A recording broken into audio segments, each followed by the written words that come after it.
Bienvenue dans la pause fitness, le podcast sur la musculation, la nutrition et le style de vie. Je vous propose un nouvel épisode tous les mardis à 8h tapante. Vous pouvez le retrouver sur toutes les bonnes plateformes de podcast. À ce propos, vous pouvez également me laisser une évaluation, c'est ce qui m'aide le plus, directement sur la plateforme de podcast de votre choix. Vous avez également tous les jeudis à 18h sur ma chaîne YouTube Fitness Smith, une vidéo où je réponds à vos questions, ce qui peut vous permettre de mettre un visage sur la voix. Pour ceux qui sont passionnés comme moi, qui aiment bien aller plus loin que les petites recommandations qu'on voit à droite à gauche, je sors tous les dimanches à 10h du matin sur mon site www.fitnesssmith.fr un cours vidéo ou une enquête sur un sujet qui me passionne, que ce soit les hormones, que ce soit l'entraînement, la diététique, le sommeil, peu importe, ce sont toujours des sujets poussés avec un document plus une vidéo pour justement avancer petit à petit chaque semaine. Donc ça, c'est tous les dimanches à 10h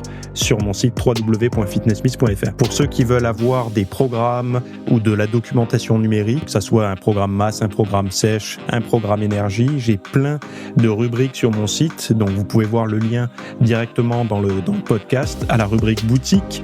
Donc c'est tous mes programmes et vous avez justement accès à tout ce que je propose au format numérique. Assez parlé, place au podcast.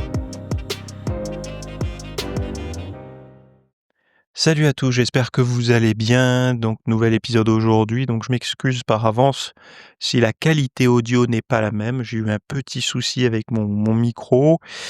Donc bon, on verra, hein, peut-être que, enfin logiquement c'est quand même un bon micro avec lequel j'enregistre là, donc le son devrait pas être trop pourri non plus. Bon, j'espère que vous avez passé un bon week-end, que Noël est prêt pour vous. Si c'est pas le cas, no stress, c'est pas grave de toute façon.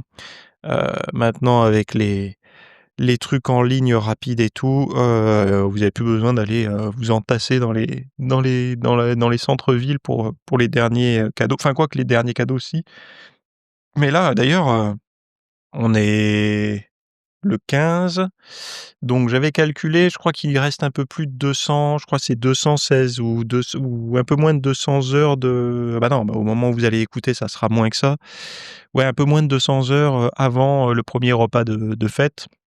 Donc c'est pas trop tard, hein, pour serrer un peu la vis et tout. Alors moi, vous savez, je préfère serrer la vis autour des repas des fêtes que durant les repas de fête.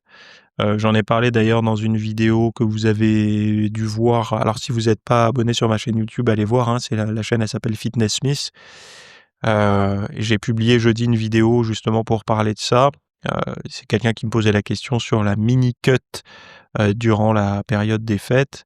Et c'est vrai que moi, je préfère clairement serrer la vis autour. Alors quand je dis serrer la vis, c'est pas non plus m'affamer, mais de faire attention autour des repas de fête, parce que je déteste me priver durant les événements sociaux, les moments de fête, les anniversaires et tout, parce que je vois pas l'intérêt d'avoir une hygiène de vie saine, clean toute l'année, et en plus de ça, se priver au moment, par exemple hier on a reçu des amis, on leur a servi un bon aligot saucisse et aucun problème quoi, c'est moi qui ai fini les plats. Donc il y a pas de souci par rapport à ça et il faut juste faire attention en fait, à des moments où il y a pas besoin de se faire plaisir et je pense que c'est là où réside, souvent le problème d'ailleurs dans les diètes des gens, c'est que, et ça on le remarque souvent, ils se mettent à faire attention quand les repas de fête et tout arrivent. Alors qu'ils avaient toute l'année pour le faire. C'est dommage parce que ou au restaurant. Ça, je l'ai souvent vu. Très souvent, quand au restaurant, quelqu'un prend une salade, c'est pas bon signe. Ça veut dire qu'il est dans une phase de régime aigu et que ça va sauter dans pas longtemps. Par contre, quand vous voyez quelqu'un au restaurant d'apaisé, qui prend ce qu'il veut, soit il s'en fout de sa santé, mais s'il est fit, ça veut dire qu'il a bien compris ou elle a bien compris qu'il y avait un temps pour tout. Et donc voilà quoi. C'est pareil, j'avais remarqué que en règle générale, quand vous avez, si vous vous rappelez pas de ce que, enfin si vous vous rappelez plutôt de ce que vous avez mangé, heu, les derniers légumes que vous avez mangés, vous vous rappelez quand c'était, c'est pas bon signe. En règle générale, comment dire? Quand on mange sainement, on se souvient pas de son dernier repas sain. Par contre, on se rappelle de son dernier, entre guillemets «cheat meal» et ça, c'est une petite chose comme ça, quand on parle avec les gens, on se rend compte. C'est quand la dernière fois que tu as mangé des légumes ou que la personne te dit: «Ah bah si, je mange sainement, regarde hier j'ai mangé ça», ça veut dire que c'est ponctuel. Et du coup, c'est pas régulier et donc enfin bon bref. Je parle de tout ça parce qu'on arrive à la fin de l'année et peut-être que je manque un peu de sommeil aussi, j'en sais rien. Normal, hein, je viens de devenir papa, vous le savez et donc voilà. Alors j'ai publié là pour tous ceux qui me suivent, qui ont rejoint le club VIP, heu, le minimalisme pour les gens occupés. Alors lifestyle, programme d'entraînement, tout ça, parce que j'ai reçu pas mal de questions par rapport à, bah, déjà à ma jeune vie de papa, et des gens qui étaient curieux de savoir comment, bah, j'organisais en fait, mon mode de vie. Alors même quand j'étais pas papa, on me demandait, hein, heu, par rapport justement à la parce que vous savez, moi je travaille beaucoup, donc je fais 8 à 12 heures par jour de boulot, et je m'entraîne tous les jours. Bon, voilà, je suis pas, une exception, hein, mais c'est juste qu'il y en a qui voulaient comprendre un petit peu comment j'avais fait des choix et lesquels et cetera et j'avais envie de vous proposer, justement, bah, ce qui m'avait orienté parce que la philosophie, alors c'est pas une philo, mais on va dire le mouvement minimaliste, l'idée est bonne, hein, j'aime bien et tout, mais moi il y a plein de choses qui ça n'était déjà j'en avais pas envie. Par exemple, pour la déco, moi, je suis pas du tout quelqu'un de minimaliste. Je suis plutôt d'ailleurs, je préfère une déco maximaliste. J'aime bien quand c'est un peu entassé, mais réfléchi, hein, mais un peu entassé. Je trouve que ça donne de la texture, des souvenirs, tout ça. Enfin bon, bref. Mais par contre, le minimalisme, je me l'applique dans le mode de vie, c'est-à-dire dans ma façon de penser, ma façon d'organiser mes journées et tout ça.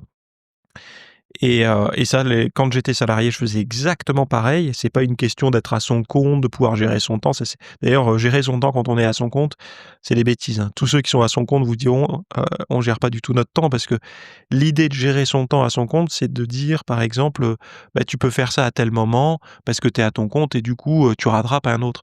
Ouais, mais en fait, si tu fais ça, bah, tu plus de vie privée, tu plus de vie sociale. Parce que si tu, en pleine journée, tu prends du temps pour faire autre chose, beh, cette heure que tu as prise, tu vas devoir la récupérer en fin de journée ou le week-end.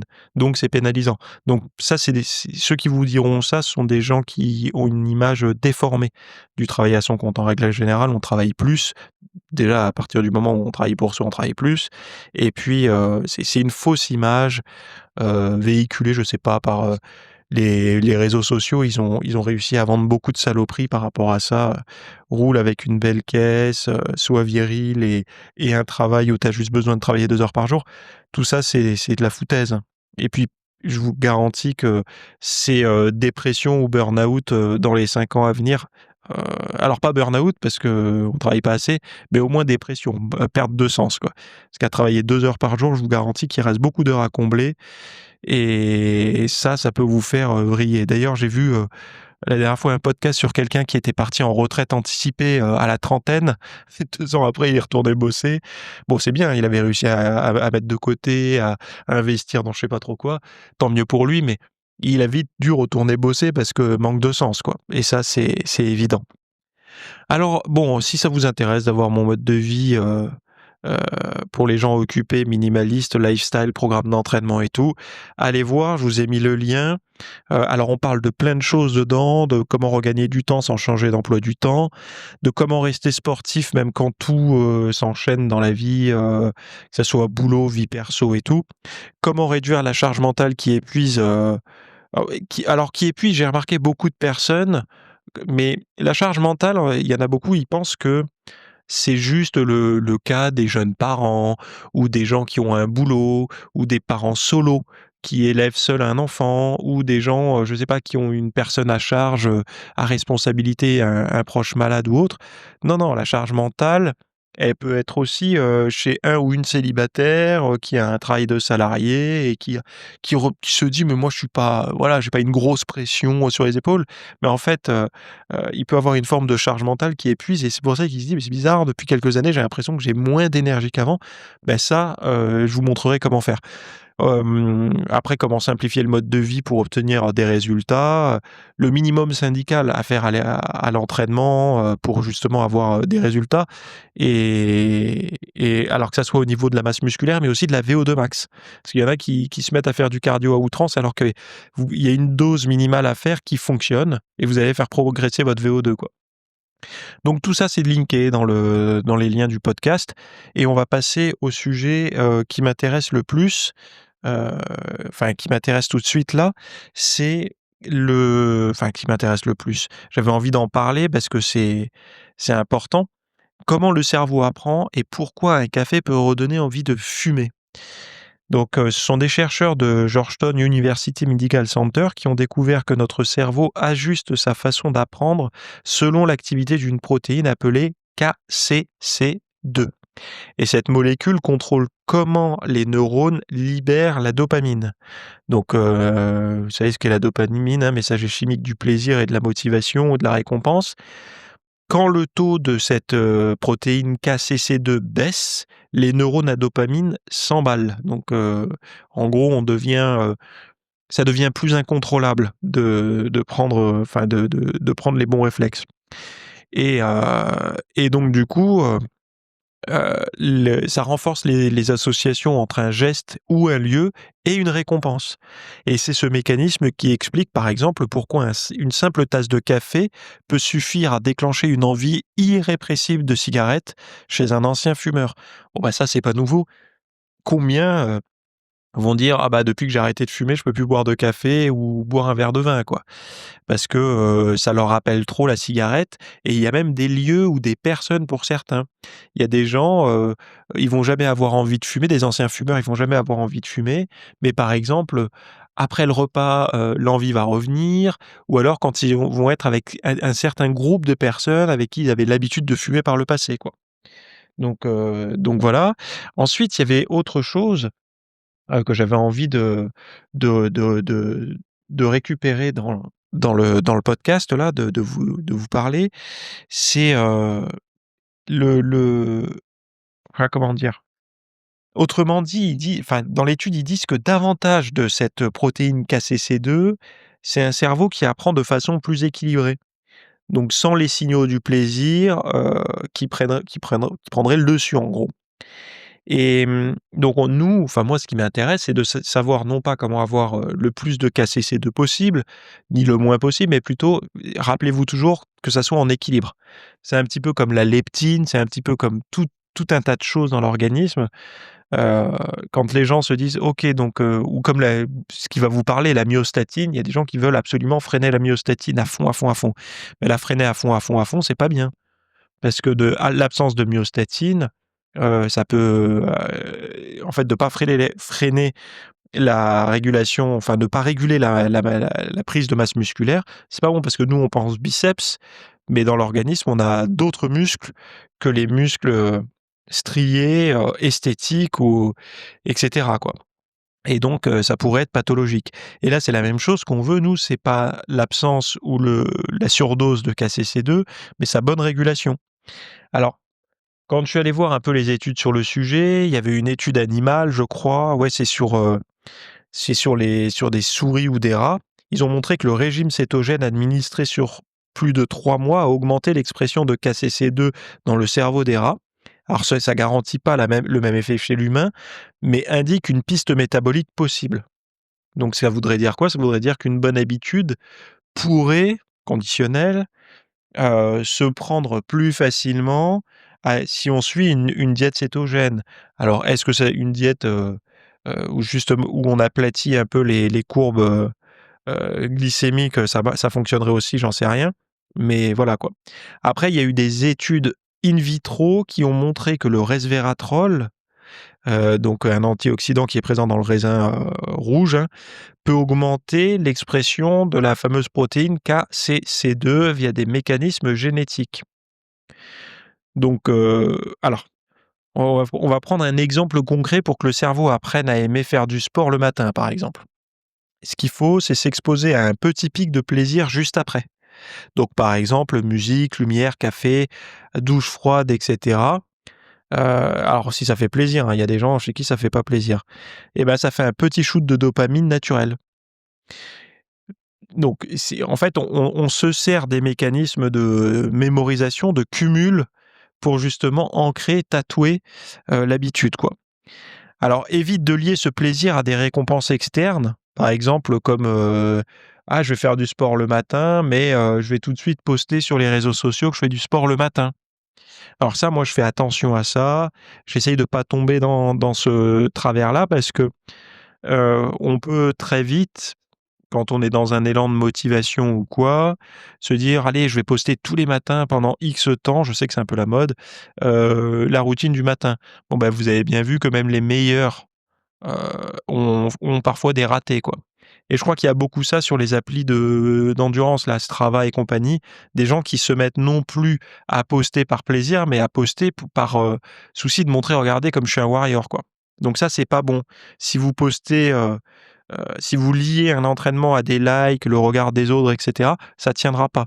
Et c'est d'ailleurs pour cette raison qu'il y a beaucoup de personnes qui ne s'entraînent plus quand ils sont en couple, parce que, i une des raisons pour lesquelles ils allaient à la salle de sport, c'était pour la dimension de rencontre, de voir, de curiosité de qui y aura, de nanas, de mecs et cetera, quoi. Donc ça, c'est pas bon, c'est ça marche pas pour prendre une bonne habitude. Alors que si vous la figez à une bonne habitude pour vous, par exemple, musique, lumière, café, mais trouvez n'importe quelle, bonne habitude, hein. Je sais pas, autorisez-vous à prendre, un bon petit déjeuner, celui qui vous plaît ou peu importe, avec, après une bonne séance de sport, de cumuler en fait, pour prendre, la bonne habitude. Moi, par exemple, pour prendre l'habitude de faire la méditation tous les jours, bah, je l'ai cumulé à mon repas du midi. C'est-à-dire que la récompense de ma méditation quotidienne, outre tous les avantages, psychologiques et presque psychiques immédiats, de la méditation, ben il y a le repas qui suit, quoi. Et c'est quand même cool. Un bon repas sain derrière, en plus avec le taux de cortisol qui a bien baissé, c'est l'idéal. Bon, ensuite il faut répéter à heure fixe. La constance stabilise la régulation de la KCC2 et consolide la mémoire, de la routine. Donc on voit que on peut, à la fois prendre une très bonne et une très mauvaise habitude, en fonction de ce qu'on y associe. Alors je dis pas que le café est négatif, hein, quand on l'associe à la cigarette, c'est la cigarette qui l'est. et heu et si un café c'est pareil, ça serait pareil que de dire, si, vous avez pris l'habitude, par exemple, de vous entraîner avec un chewing-gum. Moi, je sais que au début, quand je m'entraînais, j'aimais bien prendre un chewing-gum, durant l'entraînement. Et bah, le problème, c'est que ça fait de l'aspartame, parce que même si c'est sans sucre, ça fait des édulcorants, ou aspartame ou malitol, sorbitol, tous les trucs comme ça là qu'on met dans les chewing-gums. Heu et ben, j'avais ancré l'entraînement au chewing-gum, et à tel point qu'à un moment donné, je me disais: «Mais c'est fou, il me manquait quelque chose quand j'allais à l'entraînement». Ça me rappelait qu'il fallait que je prenne un chewing-gum. Il y en a pour qui ça va être le booster pré-entraînement. Ils ont tellement associé un bon entraînement au booster, comme quelqu'un qui associerait un bon café à une clope, qu'ils ont du mal à s'entraîner avec un booster. Et c'est même pas parce que le booster les booste, c'est parce qu'ils ont pris cette habitude-là et qu'ils ont l'impression que sans ça, ça sera pas la même efficacité, quoi. Bon, ben voilà, maintenant vous savez que ce qui est responsable de ça, c'est d'avoir un taux raisonnable, contrôlé de KCC2. Donc, et son absence, va mener justement à des problématiques, de comportement trop liés à la dopamine, et donc ça va être hors contrôle. Donc bah, voilà quoi, c'était ce que j'avais envie de dire par rapport à la KCC2. Pourquoi plus de 3 personnes sur 4 manquent d'oméga 3? Donc ça, c'est une nouvelle carence, enfin, c'est une nouvelle enfin nouvelle, je sais pas si on peut dire nouvelle, elle est pas vraiment nouvelle, c'est nouveau dans le papier que j'ai lu. Mais c'est vrai que si on n'a même pas besoin d'études scientifiques pour le savoir, en fait. Bah oui, parce que si vous regardez globalement ce qui est choisi au supermarché, quels sont les aliments qui remplissent les frigos des gens moyens, alors je sais pas ce que ça veut dire gens moyens d'ailleurs, hein, parce que gens moyens, heu, c'est, on va dire, les personnes du quotidien, ce qui se vend le plus, mais bon, moi je suis une personne du quotidien aussi, donc ça veut rien dire. Mais vous avez compris. Moyennement, ce que mangent les Français, ne contient pas suffisamment d'oméga 3, puisque le poisson n'a pas la cote. Non seulement il n'a pas la cote, mais en plus, ça coûte cher. Puis en plus, quand je dis il n'a pas la cote, c'est il n'a pas la cote au niveau du goût, il n'a pas la cote au niveau métaux lourds, microplastiques et tout. Donc on s'acharne bien d'ailleurs, hein, sur les poissons, les viandes et tout en ce moment, ce qui évite de trop se pencher, sur, autre chose d'ailleurs, hein. Dans l'alimentation, c'est pratique. Heu et donc du coup, je continue, mais c'est c'est c'est c'est pas étonnant quand on voit les huiles, de cuisson utilisées, les graisses globalement utilisées, les aliments, consommés, que je sais pas, mais les œufs par exemple, bleu blanc cœur, enrichis enfin bleu blanc cœur, ça veut pas dire qu'ils sont enrichis en oméga 3, ça veut dire que l'alimentation de la poule, contient, souvent des graines de lin qui du coup fait monter le taux d'oméga 3. Et ben, c'est pas ce qui domine. Donc du coup, c'est pas étonnant que l'absence d'oméga 3, en tout cas que la carence en oméga 3 soit élevée. Surtout qu'avant, les bestioles qu'on mangeait, elles-mêmes mangeaient des plantes qui contenaient, alors vous allez me dire, des acides gras d'origine végétale, mais elles-mêmes, les bestioles vont les convertir en oméga 3, mieux assimilables par l'homme. Donc le profil oméga 3, oméga 6 de l'ancienne, barbaque consommée par nos ancêtres était bien plus riche en oméga 3. Donc tout ça, on n'a même pas besoin d'études pour se dire: «C'est normal, on s'expose moins aux oméga 3 qu'on en est moins», quoi. Donc il y a une vaste revue menée par les universités d'East Anglia et de Southampton avec le soutien du groupe Holland and Barrett qui révèle un constat alarmant: 76 de la population mondiale ne consomme pas assez d'oméga 3. Ces graisses essentielles au bon fonctionnement du cœur, du cœur, du cerveau et du système immunitaire. Les chercheurs ont compilé toutes les recommandations nationales sur les apports en oméga 3 et constaté des écarts considérables entre ce que nous devrions manger et ce que nous consommons réellement. Donc c'est la première fois qu'une étude mondiale met en lumière un déficit aussi généralisé et cohérent. En moyenne, un adulte devrait consommer 250 mg d'oméga 3 par jour, alors c'est ce que eux disent, hein, et davantage pendant la grossesse. Les experts appellent à renforcer les politiques de santé et à développer des sources durables. Bon, voilà. Alors, par exemple, vous savez que si durant l'allaitement, il y a des oméga 3 naturellement présents dans le lait maternel, mais si vous achetez du lait en poudre, vous savez, pour votre gosse, heu, il doit y avoir dedans des EPA, DHA ajoutés à la préparation parce que, pour avoir justement des oméga 3. C'est pour ça qu'on donne pas du lait de vache, à un gosse, quoi. Parce que ne serait-ce que pour un enfant, un nourrisson, enfin, il faut un lait spécifique parce que justement il y a aussi cet apport, sauf si vous voulez faire un enfant qui va être mal paramétré, plus tard. Mais c'est important, justement cet apport d'oméga 3 pour le système nerveux, le système immunitaire, le développement du cerveau et ça commence dès la grossesse, quoi. Et c'est là où il y a des problèmes parce que il y a aussi un risque des métaux lourds durant la grossesse, donc on va déconseiller les poissons, riches en oméga 3 qui sont souvent riches en métaux lourds aussi. Donc la solution, c'est de prendre des compléments alimentaires d'oméga 3.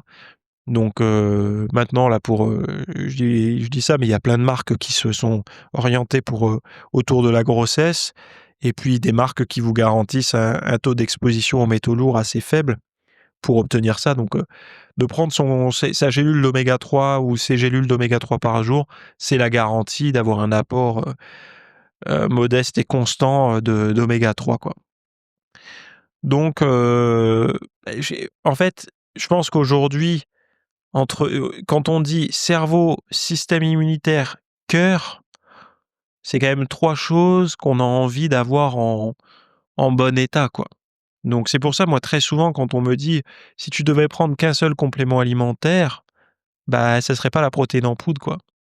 Parce que la protéine, je peux la trouver ailleurs. Si je me sors un peu les doigts, je peux aller trouver de la protéine ailleurs, quoi.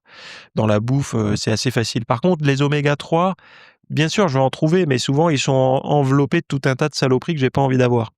Donc c'est pour ça le number one des compléments alimentaires, quand on a un peu de budget pour les compléments alimentaires, c'est souvent intéressant, d'avoir, les 2, on va dire, vitamine D et oméga 3, quoi. Parce que vitamine D, c'est pareil, vitamine D, vous pouvez vous exposer au soleil, mais enfin, c'est plus facile du coup d'avoir sa vitamine D que les oméga 3, hein. Mais bon, si vous avez un travail de nuit ou un travail, parce que maintenant, oui, il y a des boulots, si vous travaillez genre à l'hosto, à l'hôpital, qu'il y a pas de fenêtre dans votre bureau, passez la journée, pas à la lumière du jour, et en hiver, vous arrivez, il fait nuit, vous partez, il fait nuit, bah, vous êtes, déprimé chroniquement, quoi, et vous manquez de vitamine D. Même si en hiver, il y a ce qu'on appelle l'hiver de la vitamine D, ce qui veut dire que même si vous vous exposez au soleil, vous allez fabriquer très peu de vitamine D. C'est pour ça que l'été, faut profiter du soleil. 15-20 minutes par jour, ça suffit. Pas besoin de faire la crêpe pendant une semaine, à vous défoncer votre capital, soleil, pardon. Mais par contre, exposez-vous 15-20 minutes par jour, durant les beaux jours, mais même à 11 heures du matin, hein, si c'est 15-20 minutes, ça va, et sans écran total, puisque alors sauf si vous avez des problèmes de peau, des pathologies, enfin des risques, plus, mais sinon les spécialistes disent 15 minutes sans écran total pour justement faire de la vitamine D, et après vous mettez votre crème. Heu, voilà, quoi. Alors votre sueur, votre transpiration pourrait bientôt remplacer les prises de sang. Eh oui, parce que la sueur est un fluide diagnostique sous-utilisé, a déclaré la co-auteure, le docteur Janice, enfin on ne dit pas la doctoresse maintenant, enfin je sais pas, Janice McCauley de la faculté des sciences de l'UTS. Donc les chercheurs mettent au point des dispositifs microfluidiques ultra sensibles pour mesurer le glucose, le cortisol et bien d'autres paramètres. Donc sans aiguille ni prise de sang. Donc là, on est vraiment sur, pour moi, ça c'est vraiment le top du top, quoi. Donc la sueur renferme un trésor d'informations sur notre santé. Bien au-delà de ce qu'on imaginait, grâce à l'intelligence artificielle et à de nouveaux capteurs souples, elle pourrait bientôt servir à détecter précocement des maladies comme le diabète, Parkinson, l'Alzheimer. Et les chercheurs de l'Université de technologie de Sydney affirment que collecter la sueur est simple, indolore et non invasif.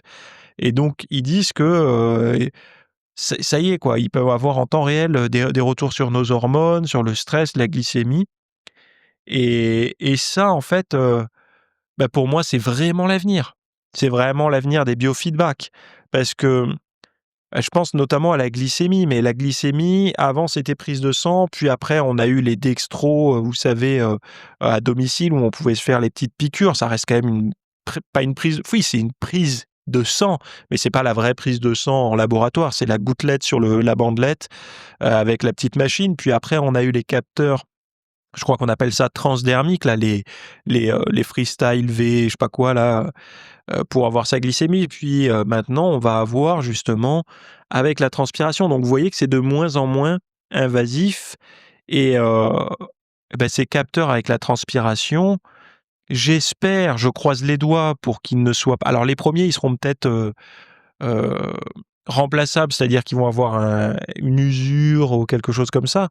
Mais si on se met à avoir quelque chose qui ne s'use pas, un peu comme les capteurs de nos montres connectées, qu'on a tous au poignet aujourd'hui quasiment. Mais là, c'est génial, c'est génial, c'est génial, mais on va essayer d'explorer, rapidement, les enjeux. Vous vous engueulez avec votre femme, votre montre se met à sonner, cortisol plus, ben, en fait, vous allez trouver une motivation à vous calmer. C'est-à-dire qu'on va avoir une motivation, alors nous sportifs, hein, parce qu'il y en a, ils en ont rien à foutre, hein, mais vous allez avoir une motivation: «Hop, hop, hop, hop, je suis en train de perdre du muscle». Donc la raison pour laquelle vous allez freiner l'engueulade avec votre, patron, votre femme, votre père, votre mère, peu importe, je sais pas avec qui vous vous engueulez autour de vous, heu et ben, vous allez pouvoir vous trouver une bonne raison égotique, c'est-à-dire, «Ouh je vais prendre du bide si je continue à m'engueuler, ou je vais perdre du muscle». C'est quand même pas mal, quoi. C'est-à-dire que le biofeedback, c'est ironique ce que je dis, mais c'est une ironie douce, parce que je sais que ça va marcher. Je me connais, et je commence à connaître un petit peu l'humanité, pour me rendre compte que quand on appuie sur un truc qui nous concerne directement, Ça peut aider. Donc c'est-à-dire qu'on va avoir des retours en live.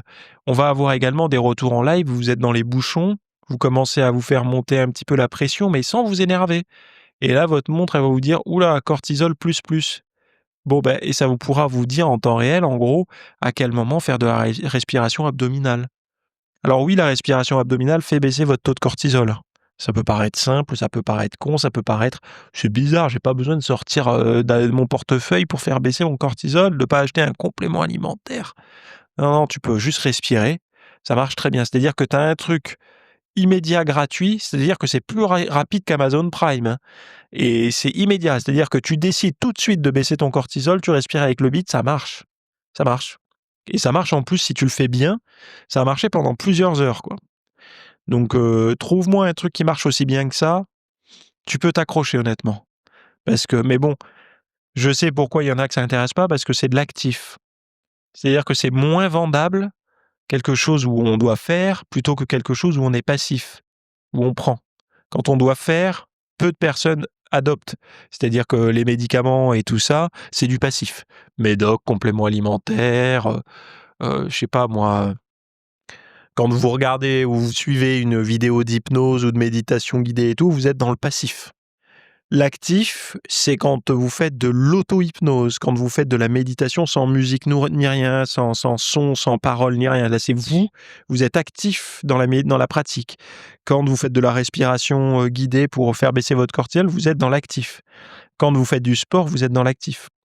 Bon, quand vous faites votre cuisine saine, vous mangez sainement, vous êtes dans l'actif. Et je sais, aujourd'hui, ce qui marche, c'est le passif.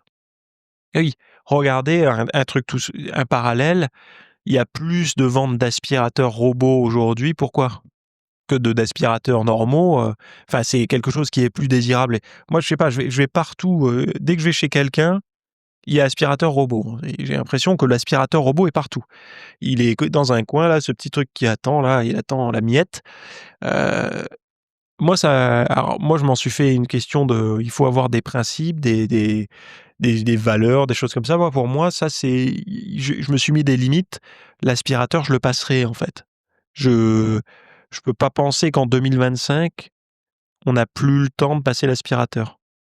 En fait, c'est ce temps récupéré, souvent les gens l'utilisent mal. Il y a l'aspirateur, il faut dire les choses telles qu'elles sont, hein. Ils sont en train de lire une histoire à leur gosse sur le canapé ou à être souvent, malheureusement, pendant que l'aspirateur se passe, en train de commander sur Amazon ou d'être en train de regarder le fil Insta. Mais c'est bon, le ménage, on peut le faire. Dans le mode de vie sédentaire actuel, je pense que c'est une bouée de sauvetage de passer l'aspirateur, quoi. Mais c'est pour vous dire, il y a un aspirateur actif, celui qui vous met en mouvement, et il y a le passif, celui qui le fait sans vous, quoi. Et si vous voulez séduire les masses, quel que soit le projet que vous avez de business, hein, si vous voulez devenir millionnaire plutôt, faites quelque chose dans le passif. Si vous voulez donner du sens à votre vie et aider réellement les gens, faites quelque chose qui va qui va les mettre dans l'actif. Voilà.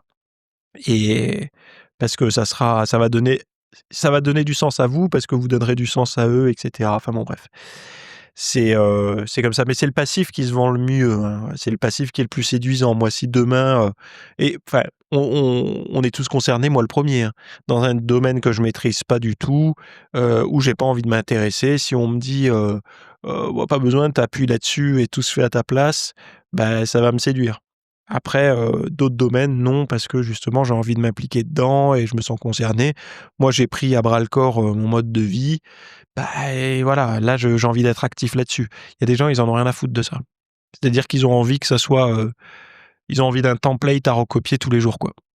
Un truc, facile, et si possible, bourré de compléments alimentaires, d'électrostimulateurs, de trucs où ils ont pas besoin de voilà, d'en faire beaucoup, quoi. Il faut vraiment que ça soit passif à fond.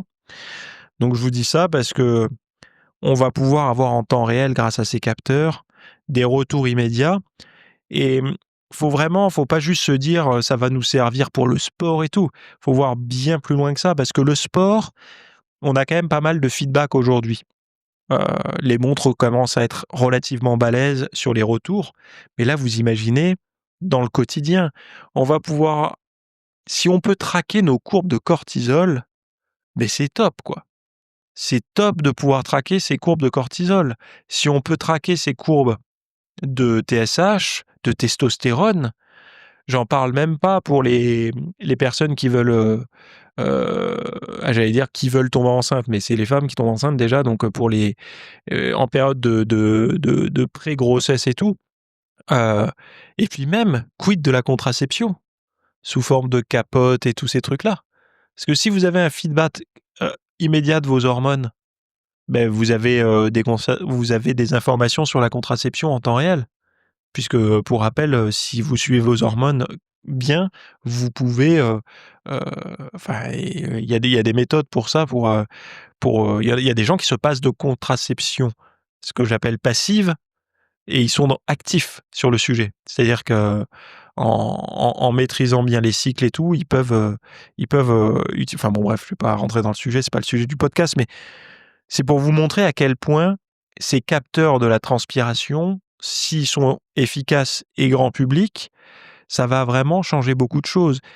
Et ça peut créer aussi des problèmes dans le sens où ça peut vous rendre ultra autonome sur plein de choses. C'est-à-dire que tous ceux qui vous vendent des capteurs, là, les bandelettes et tout pour le glucose, terminé. Pourquoi ils vont s'embêter, les gens, à faire des prises de sang avec des aiguilles, là où un bracelet, une montre, une bague ou un truc va pouvoir donner la glycémie en temps réel et pas invasif. C'est-à-dire pas d'aiguille sous la peau ni rien.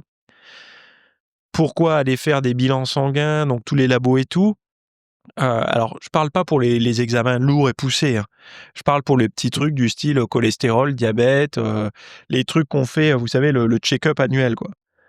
Si le check-up annuel peut être fait dans la transpiration, je dis pas aujourd'hui, mais peut-être dans quelques années, beh, alors il y aura toujours des limites, hein. Sur certains, marqueurs, on pourra peut-être pas ou pas tout de suite. Mais si de plus en plus on peut avoir, beaucoup d'infos dans la transpiration, il y a toute une industrie nouvelle qui va se lancer et une autre qui va disparaître, hein. Mais, la clé, ça va être des individus, on va être hyper alertés sur notre état interne, quoi. Et c'est pour ça, il y a la montre connectée. J'en parle parce que j'ai remarqué qu'il y a beaucoup de gens, qui sont, inquiets de la montre connectée, qui ne veulent pas de montre connectée, je sais même pas si c'est pas Gun qui en parlait, que lui il en voulait pas, il voulait pas savoir ça, quoi. Michael Gundy, là, je crois que il y a quelque temps, il en avait parlé, enfin peut-être je me trompe, hein, mais je crois qu'il en avait parlé que lui il en voulait pas pour ces raisons-là.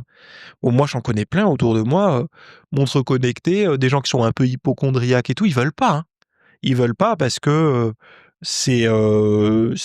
bah, ça peut en fait faire ruminer, quoi. Ou ça peut: «Ouh là là, pourquoi mon rythme cardiaque augmente?» ou et il y a déjà ça. Donc imaginez si en plus ça vous donne plein de choses sur la glycémie, sur la testostérone, sur les œstrogènes, sur la TSH, sur le cortisol et tout. Alors moi je suis le premier à sauter dessus, hein. Moi j'en veux. Moi je suis un geek de ça, donc c'est quelque chose qui m'intéresserait. Mais je peux comprendre qu'il y a des gens, mais bon après, heu, moi j'aime bien pousser la réflexion le plus loin possible. Est-ce que demain, votre assureur, vous demandera pas le bilan, la feuille de route de ce truc-là? Parce que ou si vous faites un crédit. Parce qu'aujourd'hui, si vous faites un crédit immobilier, il y a des trucs de santé, vous savez, à fournir. Ah ouais, mais bon, ces trucs de santé, si demain, on va pas vous demander: «Bon, ben, vous portez une, Apple Watch ou une Garmin machin, OK, ben, vous pouvez me donner, les 3 dernières années de feedback?» Le bilan des alors, vous pourrez exporter, sur votre appli, le truc à transférer au banquier, il va regarder. Alors est-ce qu'il a fait, des trucs, de l'arythmie? Est-ce que sa glycémie alors quelle est sa réponse, glycémique à ses repas? Et là, en fonction de ça, ils vont, eux, le mettre dans leur algorithme qui est leur algorithme pour eux, il est pas bienveillant, hein. Il est, «T'inquiète, les risques, au moindre risque, tu dégages» et il y a pas d'égalité là. Là, vous voulez regarder le moins d'égalité de tous ces trucs-là, vous allez chouffer les algorithmes des organismes de crédit et tout. Ah bah là, bah après c'est réaliste, hein. Ah bah c'est réaliste, hein. Si eux, ils jugent que dans les 5 ans à venir, vous êtes canés. Heu, enfin, je dis ça parce que je suis un peu en colère. Un proche autour de moi, a voulu faire un crédit quand il avait la trentaine. On lui a refusé parce qu'il a une maladie chronique. à l'époque, hein. Aujourd'hui, il a plus de 60 piges, hein. Donc le crédit, il serait remboursé, mais ils ont pas pris le risque et du coup, il a jamais pu devenir, propriétaire. Donc bon, un peu les glandes. C'est en fait, l'humanité, là, elle disparaît, mais bon, c'est du business. Ce que vous voulez que je vous dise, ce sont des entreprises, hein, ce sont pas des faut pas être, voilà, quoi, ils sont là pour faire du profit et d'ailleurs, réflexion aussi, on se plaint beaucoup de la sécu en France, de la sécurité sociale et tout ça et certains disent: «Oui, ce serait mieux avec des assurances privées». Est-ce que vous avez déjà eu un sinistre et dû faire appel à votre assurance privée? Que ça soit dans votre maison ou des choses un peu complexes? Et est-ce que vous avez vu le temps de délai et la bataille que c'est pour rembourser le moins possible? Donc, estimons-nous heureux d'avoir la sécurité sociale qui pose pas trop de questions? Alors, moi, je pense qu'il faut plutôt lutter contre l'abus, c'est-à-dire le détournement, et cetera, des services, sociaux. Ça, pas de problème, mais pas la suppression, pas la privatisation. Parce que franchement, si on respecte et si on fait les choses correctement, ça tourne quand même plutôt bien, la sécu. Ce qui pose problème, c'est, les abus, quoi. Heu, c'est ça qui pose problème et ça, bon, ben, voilà, on peut se dire, fonçons pour améliorer ça parce qu'on a quand même un trésor, quoi. C'est et ça, je vous garantis, tant que vous êtes pas malade, vous vous en rendez pas compte, mais le jour où vous tombez malade, vous vous en rendez compte. Là, j'entendais l'autre jour, un type dire, «Ouais, ben, on se trompe aux États-Unis, machin, c'est quand même bien en France». Je veux pas de leur système aux États-Unis. Alors si vous avez du pognon, que vous travaillez pour une très grosse boîte et que vous avez une super mutuelle garantie, une bonne assurance, maladie garantie avec, c'est cool. Mais en France, on a quand même un bon service de ce côté-là. Enfin, il est, comment on appelle ça? Ah mince, pas ouais, cannibalisé par des voyous et un peu, gangréné à certains endroits par des mauvaises pratiques et tout ça, où il y a des pertes d'argent inutiles, des gens qui abusent et tout, mais il faut juste solutionner ça, quoi. Mais après qu'on le conserve et je dis ça parce que les toutes nos données de santé et tout là, dans les aujourd'hui, on est content, biofeedback, on geek un peu avec tout ça, mais dans quelques années, ça va servir à des décisions, à des organismes de crédit et tout, donc faut aussi en prendre conscience, quoi. En prendre conscience et donc du coup, hem, beh, ça va alors où il y a des gens, les bons vivants vont se dire: «Je veux rien de tout ça, rester loin de tous ces systèmes, je fais pas de prise de sang et tout, comme ça l'univers n'a pas de données sur moi». Ou alors, on peut voir les choses dans l'autre sens et se dire: «Bah, écoute, j'ai envie d'avoir une vie, essayer d'optimiser au mieux ma vie». C'est-à-dire que le la cartographie, ma génétique de base, elle est comme ça. C'est-à-dire que moi, peut-être que mon espérance de vie, sans faire attention, je dis une bêtise, mais elle était peut-être de 30 ans. Ça se trouve, il y a à mes 30 ans, j'aurais dû décéder, mais étant donné que j'ai eu un bon mode de vie, j'ai fait du sport, heu, pas d'alcool, plus de clopes et tout, parce que j'ai fumé dans ma jeunesse, hein, comme beaucoup de d'ados et tout, hem et ben, j'ai pu prolonger jusqu'à aujourd'hui et c'est là où il y en a beaucoup qui se trompent, c'est qu'ils pensent qu'un mode de vie va les rendre, par défaut centenaires. Non, ça va juste prendre ton jeu de cartes de base et ben, en fait, tu vas juste devenir le meilleur joueur. Imagine une partie de poker, il a eu un jeu de merde, le joueur. Ben le joueur, si c'est un joueur débutant, bah, il va tout de suite perdre. Ça, c'est, quand tu as eu, la mauvaise génétique et la mauvaise hygiène de vie. Par contre, mauvais jeu donné à un excellent joueur, la partie va durer plus longtemps et en fait, c'est ce qui se passe quand tu te mets à bien faire dans ton mode de vie, c'est que peu importe le jeu, tu vas pas être le premier à perdre. Ta partie va durer plus longtemps et quand on sait ça, peu importe en fait. C'est pour ça quand j'entends des gens qui disent: «Ouais, mais regarde, lui, il faisait tout bien, il est parti à 40 ou à 50 ans». Ben ouais, mais en fait, en faisant tout mal, il serait peut-être parti à 25 ou à 30. Donc et 10 ans, c'est beaucoup. 20 ans, c'est énorme. 20 ans, c'est énorme quand, de différence, quoi et l'avantage, c'est qu'il y a pas d'âge pour commencer. C'est-à-dire qu'à partir du moment où on décide de bien faire, l'optimisation commence. C'est-à-dire qu'on se met à se respecter. En fait, quand on dit se respecter, Et alors on dit: «Oui, je me respecte, je prends soin de moi et tout». En fait, c'est nos cellules, hein. On met à respecter nos cellules, quoi. On va, tiens, nos mitochondries, nos cellules, tout ça, tout ce qui nous compose, nos neurones et tout, on se met à les respecter.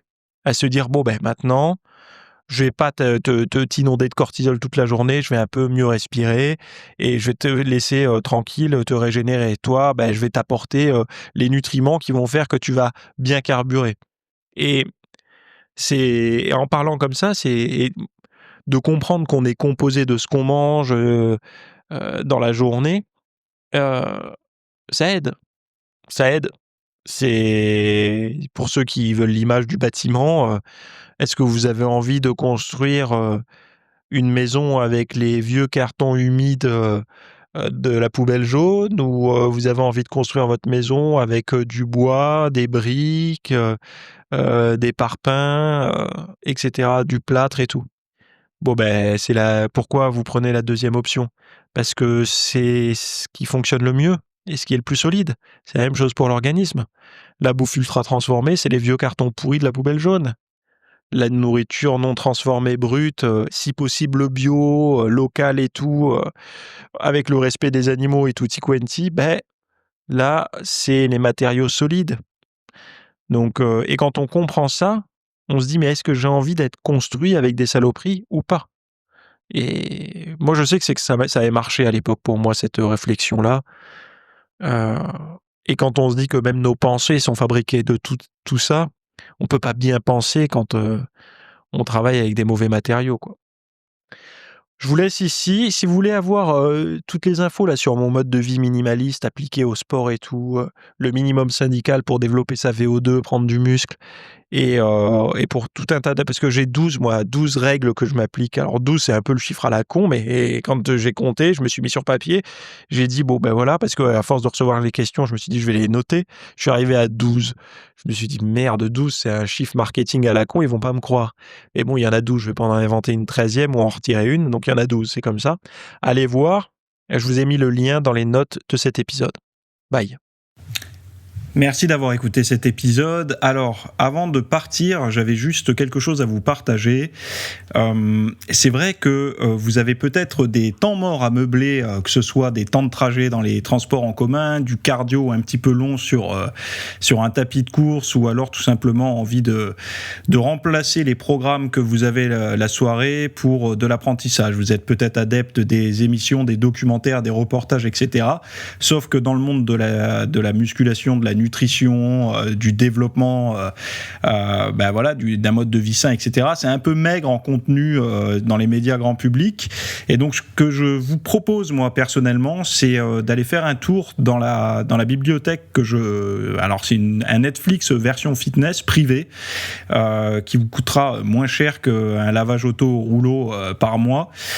Et là, vous avez vraiment tous les sujets. Alors, c'est plein de cours que je propose. Il y en a déjà plus de 300. Ce sont sur le sommeil, sur les hormones, sur la nutrition. Donc ça peut être pourquoi on a faim, pourquoi on n'arrive pas à tenir un régime, comment faire, quelles sont les solutions, mais aussi d'anatomie pour l'entraînement, des programmes d'entraînement. Donc tout ce qui est lié à la perte de graisse, si vous avez du gras sur le bas du ventre depuis des années, ou alors si vous avez du mal à prendre de la masse musculaire, tous ces sujets du plus connu, entre guillemets, du plus recherché au plus pointu, tous ces sujets sont largement abordés dans cet espace VIP. Donc, pour rappel, pour y accéder, vous avez un lien en description. Si vous ne le trouvez pas, vous allez sur www.fitnessmiss.fr et vous faites devenir membre. Voilà, vous trouverez sur le site. Et vous accédez à ce contenu caché que vous pourrez écouter partout. Voilà, je vous laisse ici. Très bonne fin de journée à tous.